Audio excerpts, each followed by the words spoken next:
I'll share some common photography mistakes that can really hold you back if you're just starting out as a photographer. I've personally made some of these mistakes in the past. That's why I'm sharing them with you, so you don't have to make the same mistake. And if you're already making that mistake, this is a sign for you to stop making those mistakes. First up, let's talk about the mistake of trying to fix everything in post. I used to be I'll just fix everything in post kind of photographer when I was just starting out, because I feel I can do anything and everything inside of Photoshop. But there was a day I did a shoot and I couldn't fix it in post. I had to learn the hard way. So ever since then, if I want to take a picture, if I see a distraction that I can just take out from the picture straight out of camera before taking a picture, I'll just go there and remove the distraction instead of trying to remove it or fixing it inside of Photoshop.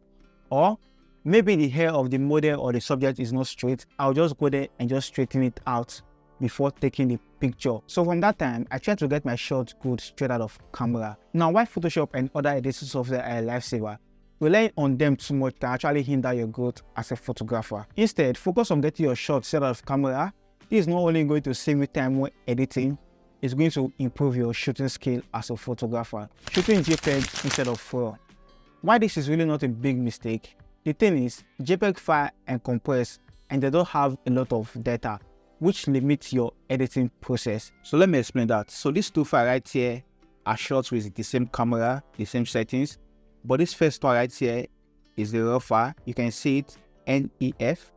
While this one right here is the JPEG file, as you can see, JPG.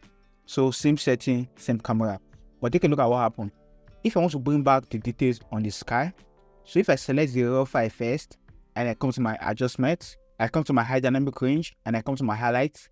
If I just take down the highlights, you can see I'm able to bring back some details on the cloud, as you can see. So see the before and the after. So this is for the raw file. Now, if I come to the JPEG and I try to do the same thing for the JPEG, it's not going to work. So if I just come back to my high dynamic range, come to highlights, and just take down the highlights, you can see what's happening to the image. No matter how hard I try, it's not going to bring back those details on the cloud. Now that is because the raw file can retain a lot of details and information, like I said earlier. So see the before and the after.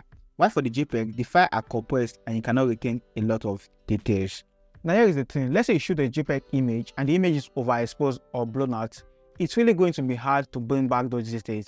Sometimes it's even impossible to bring back those details. Whereas raw image, on the other hand, retain all the information or all the data of the image, and it gives you more flexibility when you are actually editing the image. So if you shoot an overexposed image, you can actually bring back most of the details on the image if you shoot raw, because it retains all the information of that particular image. If you do less edits and you can get your image looking good straight out of camera, then by all means you can shoot JPEG. But if you're like me and you cannot get your image good straight out of camera, or sometimes your image is overexposed or underexposed, then I'll advise you shoot RAW so that you can actually bring back some of the underexposed or overexposed details on your image. Let's talk about the exposure triangle for a moment. The aperture, the shutter speed, and the ISO. Many beginner photographers make the mistake of not paying attention to the exposure triangle. Understanding how the ISO, the aperture, and the shutter speed work is very, very important for getting really good images. The exposure triangle is a topic on its own, but as a beginner, before you start shooting, before you even pick up your camera, make sure you take your time to learn and understand everything you can about the exposure triangle. And the exposure triangle is the ISO, the shutter speed, and the aperture. If you can master and learn how the exposure triangle actually works, you are going to improve your skill as a photographer. Another horrible mistake beginner photographer makes is depending on presets. Presets are only good if you have an idea of the look you want on your image, and also if you have a knowledge of color grading. Because if you apply those presets, you can actually make adjustments to your presets manually to make it look better and look good for your image. Whereas some photographers just buy presets online or get presets from anywhere and just slap it on top of their image, and they don't know if the preset look good for their image or not. Now listen, while preset is a great starting point, relying on presets too much can actually limit your color grading skill. Now here's what I do if I color grade any image. I actually go online and look for a reference image, like the color I want my own image to have. So I download that image and use it as a reference, and I just play with my color grading tools until I can get close to my reference image. So that's what I do for color grading. So I'll advise before you start color grading your image, try to get a reference image. Moving on to lighting. Poor lighting can actually ruin your image. It doesn't matter how beautiful the model is or how beautiful the makeup or the clothes the model is putting on is. If you can't get the lighting right, your image is going to be terrible and horrible. Lighting is the most important part of photography. If there is no light, there is no photograph. So before you start shooting or taking pictures, make sure you learn everything you can about light, because it's very, very, very important. Now let me paint a scenario for you, and this is what I do. So let's say a client reaches out to me and they brought a mood board or a picture that they want to recreate.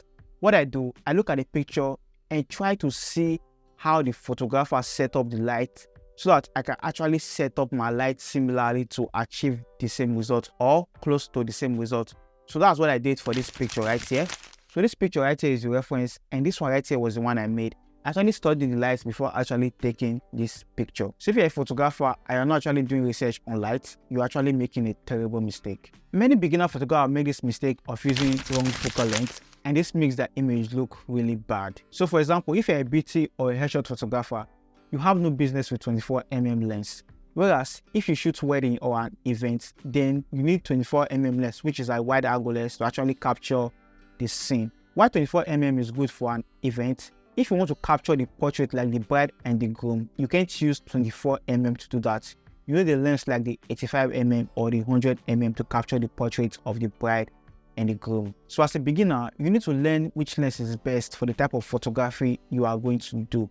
So like I said earlier, if you are shooting headshots, you need like 85 or 100mm, while if you are shooting an event, you need 24mm and also a telephoto lens. So you have to make research and see the kind of photography you want to do and the kind of lens you need to have. Over editing is another mistake I see beginner photographers make. It's easy to go overboard when you're editing, especially when you're doing scale retouching. When you over edit or over retouch your image, it makes your image look unnatural and plastic or looks fake. Now this is something I still struggle with, but what I do now, after retouching my image, I just go to the opacity slider and just take down the opacity of the retouching layer just to reduce the effect and just make it look natural as possible. So next time after retouching your image, just try and just reduce the opacity of the retouching layer and see the effect. Remember, less is always more. And finally, take time to learn. Photography and photo editing are skills that develop over time. Invest in learning the fundamentals of photography and photo editing, and don't actually rush the process. Be patient when learning. Like I mentioned earlier, you need to learn how lighting actually works, and most importantly, learn about the exposure triangle. Avoiding the mistakes I mentioned earlier can actually help you become a better photographer. And remember, all the professional photographers you admire right now, they were once a beginner just like you and I. So just keep practicing, keep learning, and be patient with yourself. It's really important. When you're learning, make sure you are patient with yourself. Take your time to learn and don't rush the process. And if you want to improve your retouching skill, click on this video right here. I'll see you guys in my next one. Stay creative.